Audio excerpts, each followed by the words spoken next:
Naditik ng barkong pandigma ng Philippine Navy ang iba't ibang mga barko ng China habang naglalayag ito patungo sa mga isla sa kalayaan na hawak ng Pilipinas, kung saan sakay ng barko ang ilang mga opisyal ng Armed Forces of the Philippines kasama ang mga mamamahayag upang ipakita ang kasalukuyang mga sitwasyon sa isla. Alamin ang buong detalye mamaya. At sa ibang balita, pinangunahan ni Philippine Coast Guard Commandant Gaban ang send-off ceremony kanina para sa paglalayag ng mga tauhan ng Philippine Coast Guard patungo sa Japan sakay ng BRP Teresa Magbanwa para lumahok sa isang joint exercise. Kaya't para malaman ang buong detalye ay tumutok at makinig na mabuti.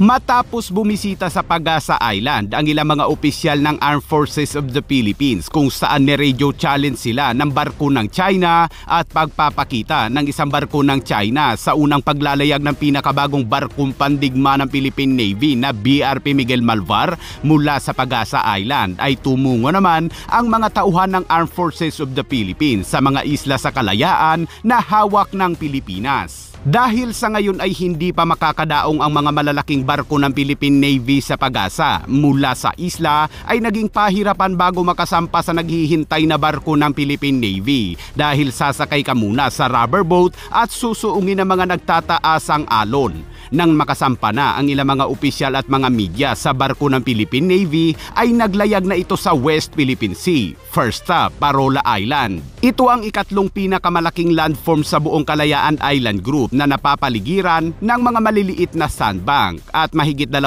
kilometro mula dito sa Parola ay tanaw naman ang Pugad Island na kahit pasok sa ating exclusive economic zone ay hawak naman ito ng Vietnam. Dati daw itong hawak ng Pilipinas, ngunit naagaw umano ito ng Vietnam noong 1970. Pero ayon sa isang opisyal ng task force ay maganda daw umano ang relasyon ng mga tropang Pilipino at mga tropang Vietnamese. Sa katunayan ay nagkakaroon pa nga daw sila ng friendly game, ngunit ang Pugad ay patuloy na dinedevelop ng gobyerno ng Vietnam. Kung sa isla na hawak ng Pilipinas ay mga puno ang makikita, sa isla naman na hawak ng Vietnam ay tanaw ang mga naglalakihang radar dome at iba pang mga malalaking gusali. Ang Vietnam, at makikita natin may iba't ibang structures dyan.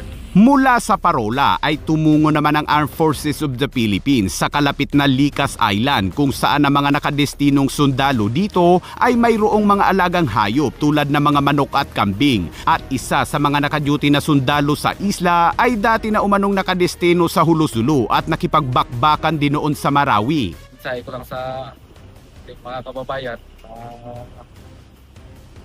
dito kami sa Niclas Station, nagbabantay para sa kapayapaan ng ating West Philippine Sea, Pilipinas. Hindi umano biro ang ma-assign sa mga islang ito dahil bukod sa mawalay sa pamilya upang bantayan ang mga isla na hindi makuha ng ibang bansa, ay handa rin daw silang ibuwis ang kanilang buhay para sa teritoryo ng bansa. Handa daw umano sila sa giyera. Sa katunayan ay mayroon na umano silang mga foxhole sa isla na pagpwepwestahan upang depensahan ng isla sakali mang may magtangkang lumusob. Yung attitude nila, they're well motivated, and of course they're properly sustained to man this island. May mga challenges, but of course natatamo nating kalayaan ngayon ay dahil sa sakripisyo at kabayanihan ng ating mga sundalo na nakadeploy sa mga different islands dito sa West Philippines.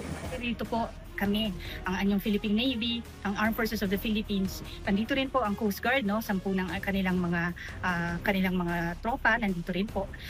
Ito po is para ipakita sa sambayan ng Pilipino na ito pong 126 years na tinatamasan yung kalayaan ay patuloy po nating paninindigan. Sa 3 araw na pag-iikot ng ilang tauhan ng Armed Forces of the Philippines kasama ang mga media ay wala naman umanong naranasan ang barko ng Philippine Navy na mga panghaharas mula sa mga barko ng China. Pero nadedetect umano ng Philippine Navy sa paligid ang mga barko ng China na tila nagmamasid.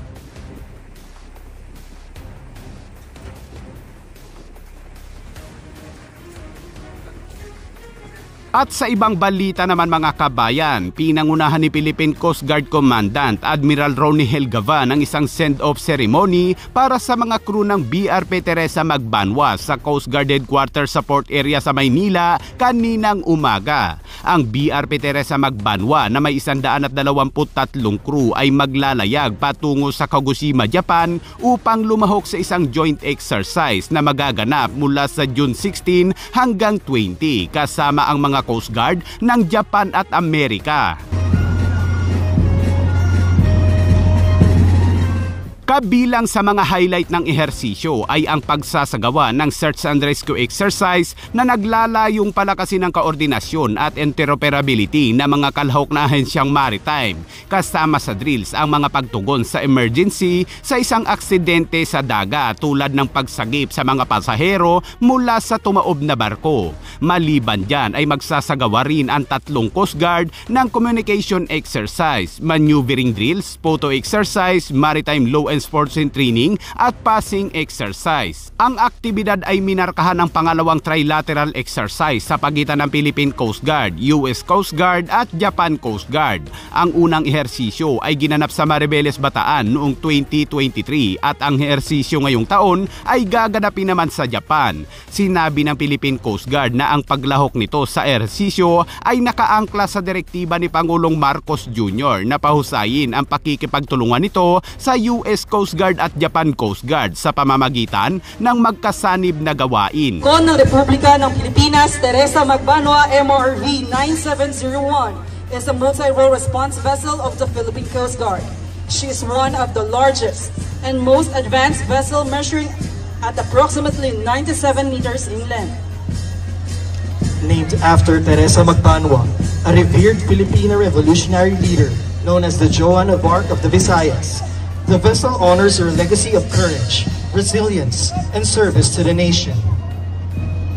Equipped with cutting-edge technology, the BRP Teresa Magbanwa is designed for multi-role operations, including maritime law enforcement, environmental protection, humanitarian assistance, and disaster response, and search and rescue.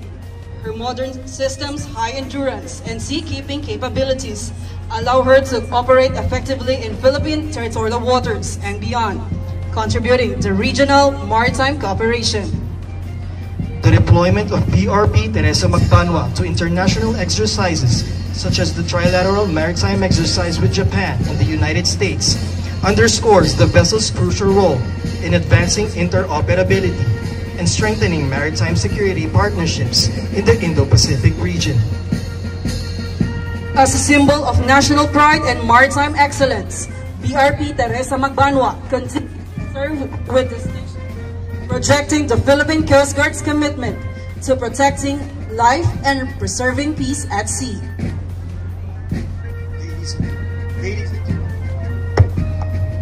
Ladies and gentlemen, let us give a big round of applause for the